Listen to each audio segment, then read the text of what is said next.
1 year ago, Merrick Garland walked into the Justice Department as the United States Attorney General. His job has been to move the department in a direction that differed from the priorities of his predecessors, including Jeff Sessions and William Barr. Garland sat for an exclusive interview with NPR's Carrie Johnson this week, and she joins us now. Carrie, good morning. Good morning, Steve. Garland has very rarely spoken at length in public at all. Why is he talking now?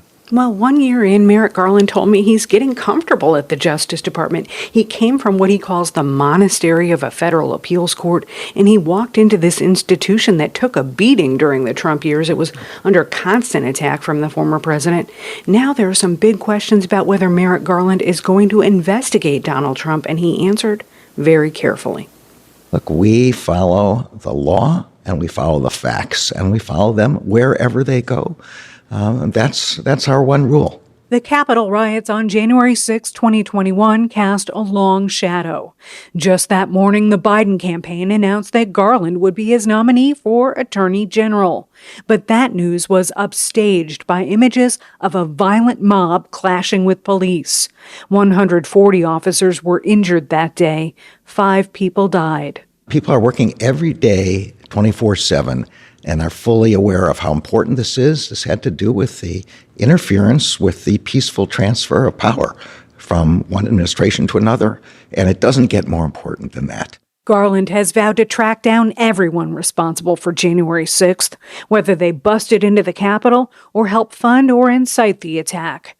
But he's been reluctant to address how the Justice Department is treating former President Trump.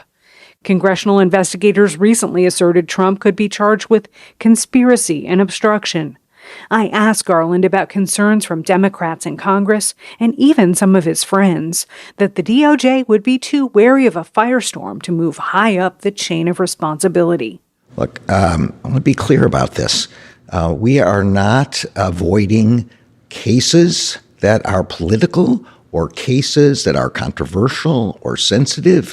What we are avoiding is making decisions on a political basis, on a partisan basis. Garland says the rule of law requires that prosecutors treat cases alike. He says it doesn't matter if they involve the powerful or the powerless. So far, the Justice Department has charged 775 people with crimes related to the Capitol riot. This week, it won the first jury conviction and charged the leader of the far-right Proud Boys with conspiracy. The FBI seems to be homing in on a meeting between leaders of the Proud Boys and the Oath Keepers militia in an underground parking garage the day before the attack. This is the most urgent investigation in the history of the Justice Department. It is the most resource-intensive. We've thrown 70 prosecutors from the District of Columbia and another 70 around the country. Every FBI office, almost every U.S. Attorney's office in the country is working on this matter.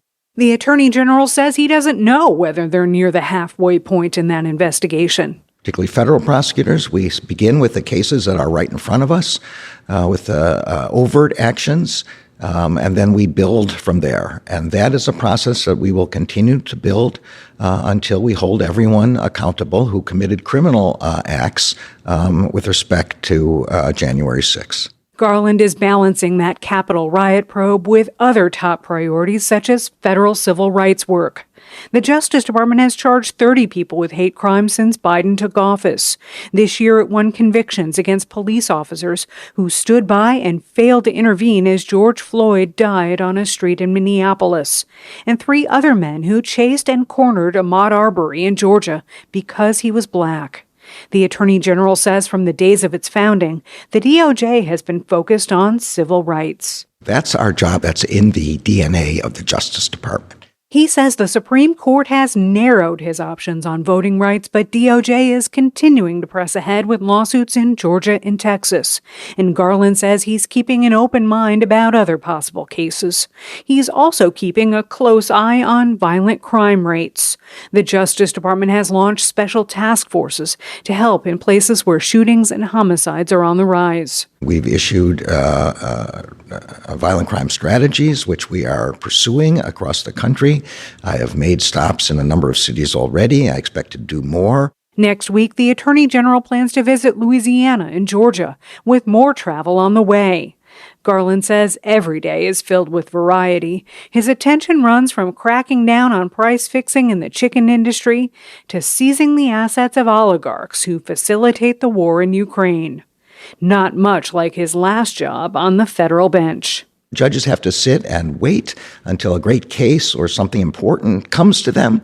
Here, I can read an urgent report in the morning, or, more important, I can hear something on NPR from you pointing out a problem that either in the country or the Justice Department is doing, and we can do something about that. Garland mentioned a recent NPR story that reported prosecutors have been limiting people's rights to ask for a compassionate release from prison as a condition of federal plea agreements.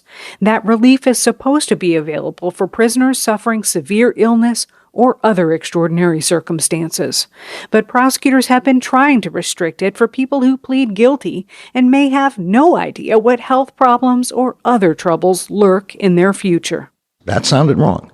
And we immediately, after I read your piece, started investigating that. And I can tell you that very soon we will be issuing new policies to prevent those kind of across-the-board requirements that defendants waive their rights to seek compassionate release. That's Attorney General Merrick Garland responding to some reporting by our own Carrie Johnson, who talked with him. A rare interview.